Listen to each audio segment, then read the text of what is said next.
Buenos dias, Gunners Collective TV. Back at it? You already know. Like a motherfucking smack addict. Bye, yop.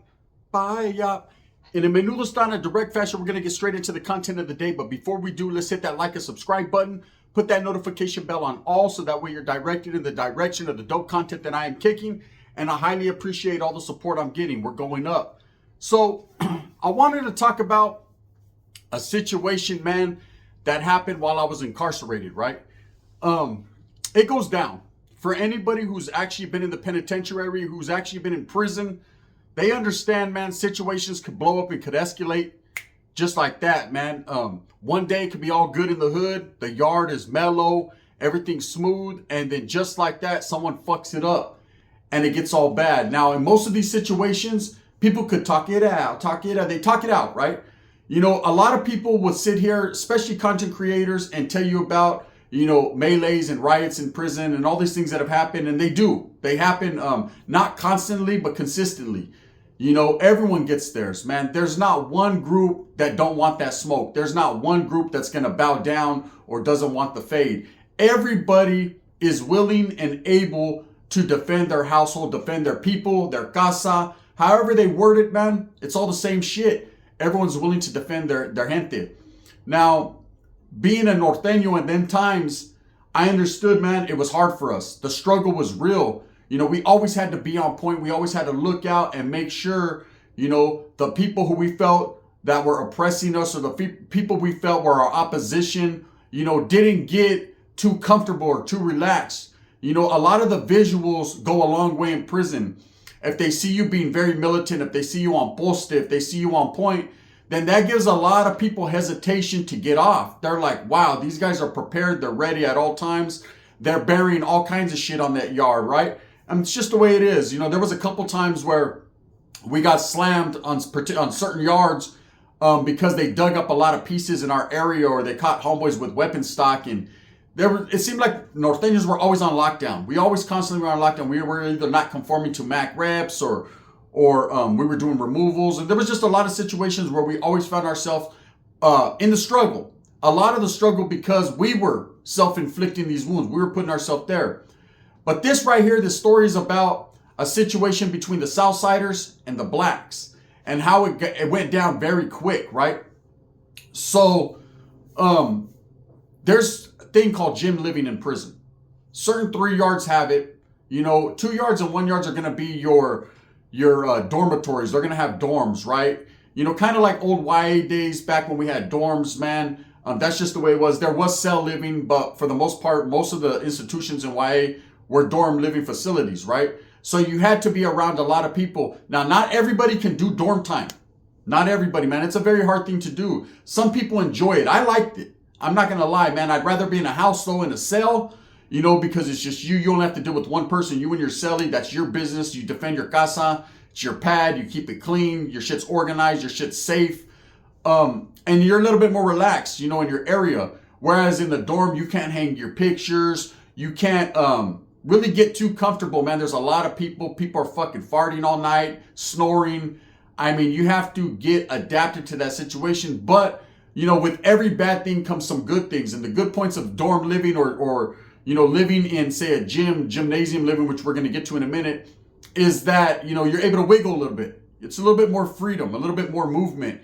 You know, again, though, there's good and there's bad. The movement, you know, anyone can get off at any time. I've seen guys, you know, get off on people while they're asleep because they got a drug debt and they want to fucking roll it up. So instead of going to the cops and telling them, hey, I can't be here, they'll just make their next move their best move, right? And they'll just smash somebody. And they usually do it while vatos are sleeping, man. So they catch a vato, you know, unprepared. So it's kind of it's a catch-22. It's a situation where if you're in the gym or you're in the dorms, you have to be on point, man. You have to sleep lightly. You know, I hear a lot of guys talk about, oh, they put fucking things around their eyes because of the lighting and all this and that. And depending upon where your cama is, where your bed is in that particular area, man, there are some lights that shine. You know, the lights never truly go off. That's one thing about prison. There's always going to be sound. There's always going to be that buzzing cousin bzzz from the lights.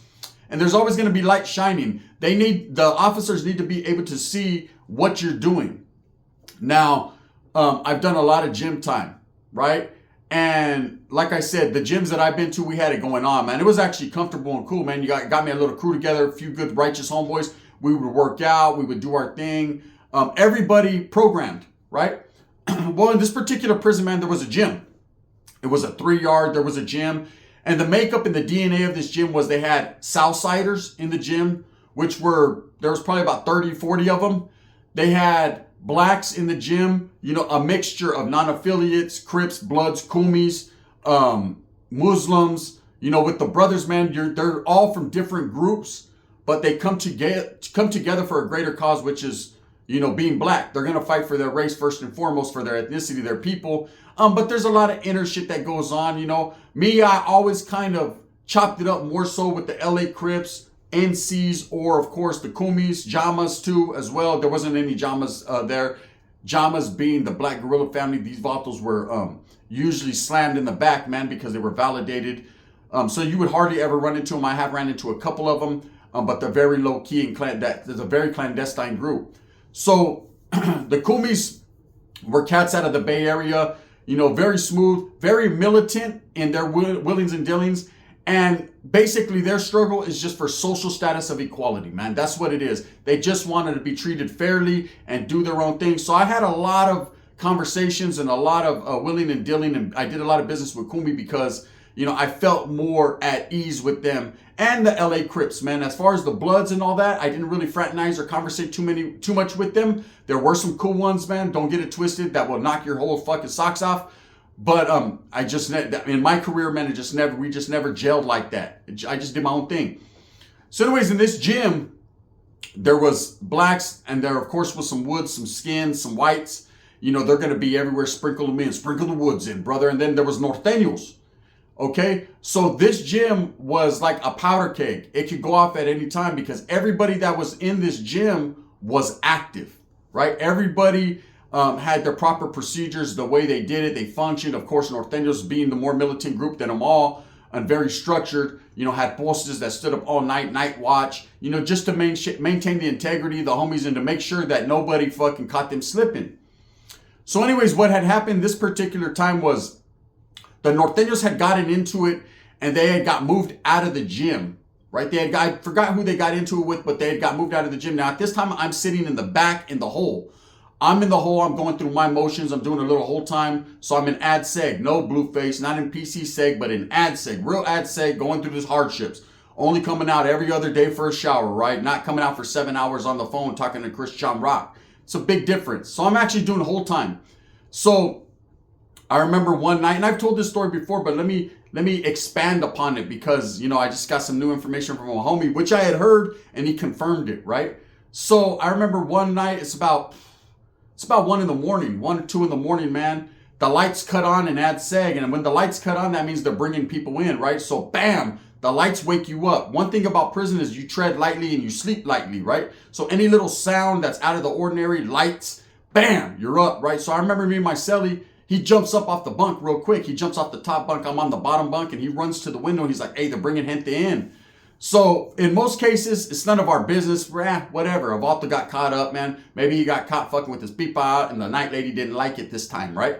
So usually that's what happens. They're not going to snatch people up 1 or 2 in the morning unless it's 1 or 2 things. Either somebody was busting somebody's eye or, there was a cell fight or, of course, fucking they raided. Because, the IGI, the Kokui, the cops, they like to raid, early in the morning. That's when they catch a motherfucker with the draws down, right? So anyways, lights cut on, and I start seeing them bring hella Southsiders in. I mean, hella Southsiders. Probably like, I know I say hella, but I'm from Cali. That's how it is, right? Northern Cali says hella, right? So there's bringing a hella fucking Southsiders in, and these vatos are all red and fucking, they look like they just got off, right? So I'm like, oh shit, I tell my silly, hey, these vatos just moved on someone, or they got moved on, right? Trip out. But none of them are like really leaking, or they're not fucked up. Well, then they start bringing hella blacks in, and I'm gonna be God's honest truth with you, man. Till the motherfucking rock falls off, right? Look, these brothers they got bandages wrapped around their heads. They're all fucked up. Their faces look like they're all peeling. I mean, there was it was trouble, right? Something happened to them. Something bad happened to them. So I automatically assume, just knowing history, man, that the Southsiders got off with the blacks, right? And they must have fucking got them because these brothers are coming in aching, right? They were fucked off. So anyways, they bring hella brothers in, and I'm on the bottom tier, so they put a lot of brothers on the bottom tier. So I'm hearing them communicate and talk back and forth. I'm trying to be matiche, man, and listen out the door. You know, it's really none of my concern, but at the same time, when you're bored and in prison and it becomes redundant and it's the same old shit, anything that pops off, we like drama too, right? So I'm listening like, damn, what happened, right? So what had happened was the Southsiders decided to get off on the brothers in the gym, and they caught them slipping majorly, right? They waited till it was nighttime, till these vatos were fucking asleep. They were all asleep, and they grabbed their hot pots, man, and they filled them up with hot boiling water, man, and they threw them in their faces, and they fucking got off. Now, there was two waves. They did it smooth and calculated the way they got off, right? One wave was to get off on these vatos, hit them with pieces, throw hot water in their faces, just snatch all the blacks up, man. They did it strategically. They had Southsiders everywhere at all points, right? And then the second wave was after they snatched these vatos up, man, the guys that stood back, right, in the cuts, were gonna fucking steal all the black guys' property. They did this, man. They took everything. They took pictures. They took letters. They took hot pots. They took fucking beef summer sausages. These motherfuckers took every soup. They took it all. Everything, every bit of property these guys had, right? They broke into their fucking lockers and took it while the cops were dealing with this situation. So as cops are fucking figuring out what's going on, these vatos are pilling them for everything. Truth and facts, right? So here's the lead up in the build up to why exactly it happened. Because this shit really never happens. See, one thing you do in prison is you don't fuck with a man's food, fuck with a man's property. That could set some off. Major, right? So the backstory to this is there was an Africano that had got there, a black dude, a Moreno, right? And when he gets to the gym, you know, it is what it is. He's fucking cool, just like the other black dudes. He gets in with his people. I'm not sure if he was a Crip, Blood, Kumi, none of that. I don't know his, you know, what he actually was, but I know that he was a brother, man.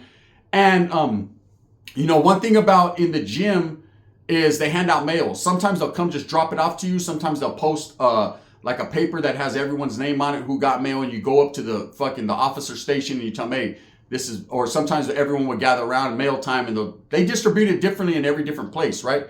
Well, in this particular place, they would come drop it off on your cama, on your bed. Here, you got a letter. Here, you got a letter.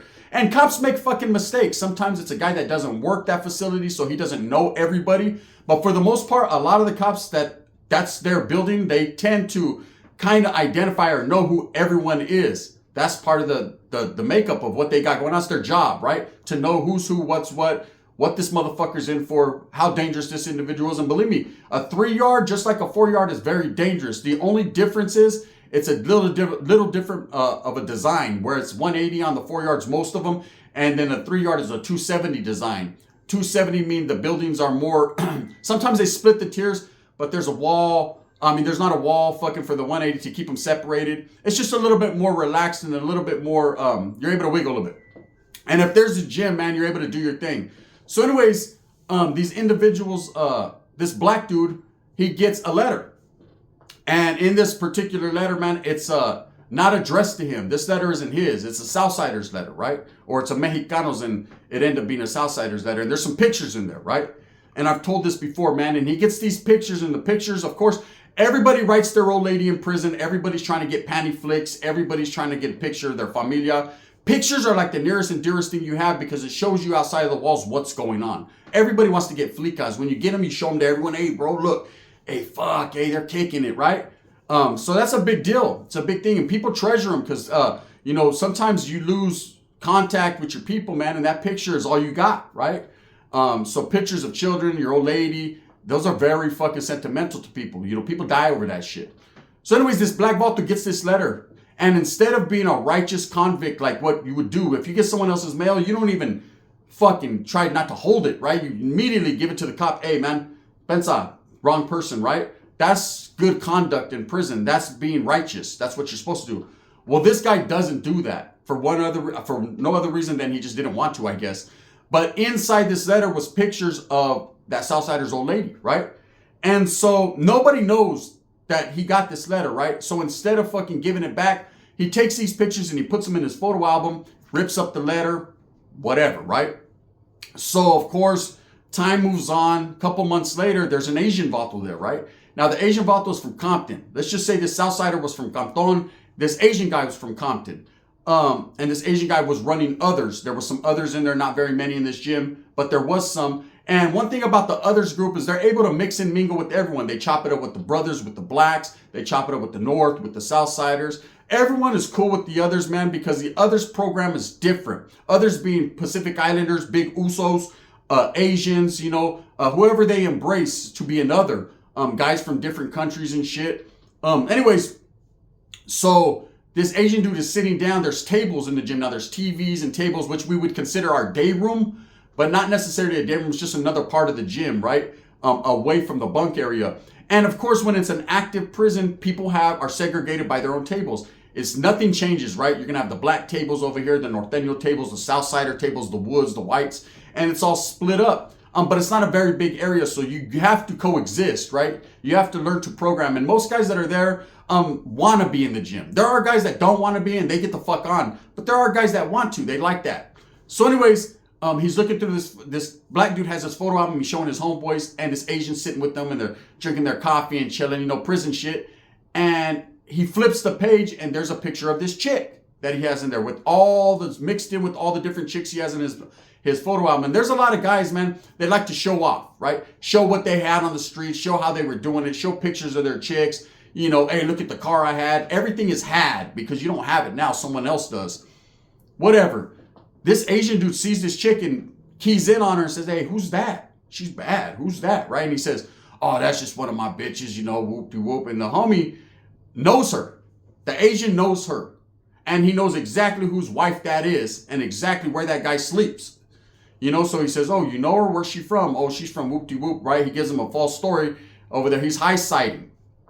So the Asian's like, oh, okay, whatever. So immediately the Asian dude, knowing what it is in prison, goes to the back and tells the Southsider, hey, bro, that Africano, that black dude, he has a picture of your old lady. Nah, it can't be, bro. They know better than that. Motherfuckers, And I'm not just saying that because he was black, he knew better. Everybody knows better than that. He's like, nah, fuck no. I call cow shit, right? And he goes, not for reals, bro. I'm not going to stir up no drama for nothing, right? So, of course, the Southsider approaches him, hey, let me see your photo album. One thing about the Southsiders, Norteños, any Mexicans, but everybody in prison, but especially the Southsiders, they're not going to wait, eh? They're fucking, and they're not suckers or punks or none of that shit. They're going to fucking call you on your bullshit right then and there. They're going to fucking straight up. So they walk straight up to him. He gets his homeboys and they're like, hey, bro, we need to see your photo album now, bro. Right? So that black dude's like, what are you talking about? So when he opens his photo album, because he don't know which Southsider it is. He just knows it's somebody in there, right? The dude sees his old lady, so he snatches that fucking shit out and he's like, hey, bro, that's my fucking wife. And there's a little fucking, I guess, a little standoff. And so a couple of the brothers that are seasoned, that have been around, man, from out on the yard, hear about this the next day, right? And so they pull the Southsiders to the side. They walk the track. They get at him. They're like, hey, don't trip. We're going to take care of this. This dude was in the wrong, totally in the wrong. Dispensa. We got this, right? Now, it's up to everyone else to take care of their own group. That's how it is in prison. Nobody shall lay hands on another person of a different ethnicity or a different gang or group because there's going to be Metaflight people, right? That's going to set something off. So the Southsiders feeling some type of way. They're like, hey, bro, this fool's got to fucking go. He's got to go now. You know what I mean? That shit is uncalled for. But of course, the brothers are feeling like, well, hold up, man. He's a good homie. He made a mistake. Is there any way that he could wiggle? And they're like, nah, hey, the wiggleization is not real. So they give him a certain time limit, like, hey, this guy should be gone by fucking noon. You know what I mean? Not afternoon, but early noon, right? And when the guy gets back in the gym, he's still there. So they take it, the Southsiders take it as disrespect. The brothers are not handling their business. But really what I think is the brothers were trying to put something into play to get rid of this dude. And in different groups, were like the Mexicans, man, I'm going to keep it real. We'll make sacrifices, man. If the homeboy has to go to the Hoyo or the shoe, he just has to go. That's part of that struggle, part of your dedication to your group, right? A lot of the brothers will get off. They'll fight, they'll stab, they'll do all that. But man, they ain't trying to go to the hole for fucking some J-Cat that fucked up, right? So anyways, they're trying to figure it out, and the Southsiders are like, nah, it's going down. So that night, they figure, hey, this is what's going to happen. We're going to go in two waves. We're going to get off with these dudes. We're going to catch them slipping. Now, I know there's going to be a lot of people say, oh, man, that's sucky shit. They had to catch them while they're asleep. Everybody was doing it. That's just, hey, in prison, man, if you can get the upper hand, you can get the upper hand. So they decided till everybody went to sleep and everything was cool about fucking 12 o'clock, 1 in the morning, right, to make their move. So they had two waves. The first wave, boom. They all boiled hot water, dumped hot water in the faces of all these black dudes. They got off with all the brothers, right? And remember, the Southsiders were the deepest in that gym. So they were able to just send a squad and have a squad lean back. And they said, because this guy disrespected us and took all our shit, we're taking everything they got. Everything. Facts, right? And that's what they did, man. And so when these guys went back to, some of them got shipped out. There was a lot of chronos flying around. A lot of those Southsiders in that first wave, almost 99% of them got shipped out. And I remember the blacks and the Southsiders were on lockdown for a cool minute, you know, until eventually it got figured out. Now, how did it get figured out? I'm going to be bringing a homeboy that was actually there. This weekend, we're going to chop it up. We're going to do an interview, man. He wants to tell his story.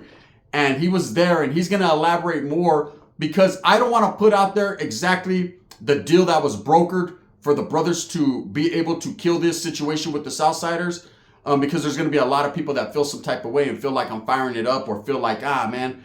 But according to what the homeboy said, and I'll just say it straight up, that there was a very influential brother there, man, that had been around. He was a blood.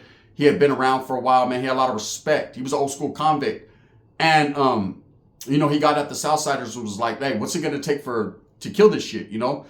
And, you know, the Southerners was like, well, we going to need some funds, right?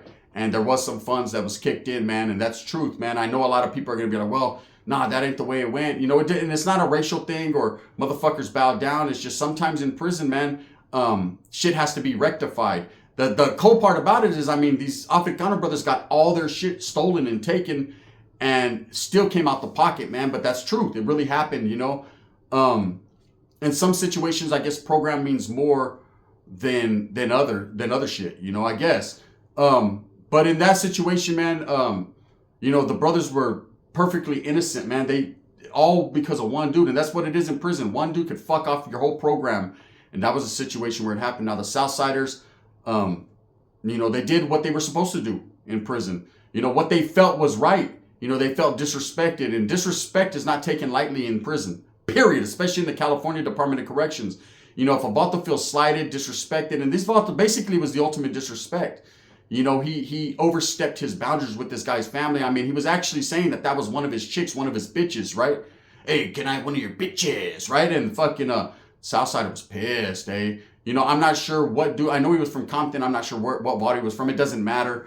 The fact remains that's a true story, man. That's what happened. So anyways, with that being said, man, that's another in and out of prison, man. That's what happens. I was in the hole. These dudes came back. That's the story. It's confirmed by a whole bunch of people. And I was like, fuck, eh? You know what I mean? Damn, we would have did the same shit. You know, and imagine if it was on the other shoe. You know what I mean? Imagine if it was a brother, man, and the Southsider did that or a Mexican did that. You know, they would do the same exact thing. See, you have to take care of your own people. When someone fucks up and they fuck up bad, homes, you can't cover for them. You know, because then the other group is going to feel like, hey, homie, you guys are disrespecting all of us now. Now it becomes a group thing. And in that situation, that's what it became. So with that being said, I hope that you move smooth with a perk. Don't go to prison, kiddies. If you don't want to fucking catch the funk over someone else's fucking bullshit, that's what it is. Now imagine all these guys that had it comfortable in the gym, had it going on, were doing their thing. And what happens? Their whole program is fucked off because one dude decided to fucking, you know, do some bullshit. It's just the way it is, man. Move smooth with a purpose. Get everything you want coming. Remember, at the end of the day, it's all about the struggle, to strive, to struggle. I tell these stories and they are very true. There's a lot of truth that rings true. You know, prison is not for everybody. It's full of redundancy, complacent, or that's how you say it, being complacent and being desensitized. And it's a sad existence for many. There's a lot of authors right now that would trade to be in your shoes, even if you're working at Mickey D's. ¿Sabes qué? Fuck it, eh? The fries are good. That's just what it is. So think about what you do before you do it. You know, make your next move your best move. Thumbs up or thumbs down. Heavy's going to be the head that wears the crown. I'm going to continue to strive, struggle for what I honestly and truly believe in. And that's the betterment of all people, man. You know, I wish, and I truly, man, when I sleep at night, I think, man, I wish the blacks and the browns, you know what I mean, could come together with some understanding. In most cases, they do, man. But in this case, it had to go down. Bang, bang.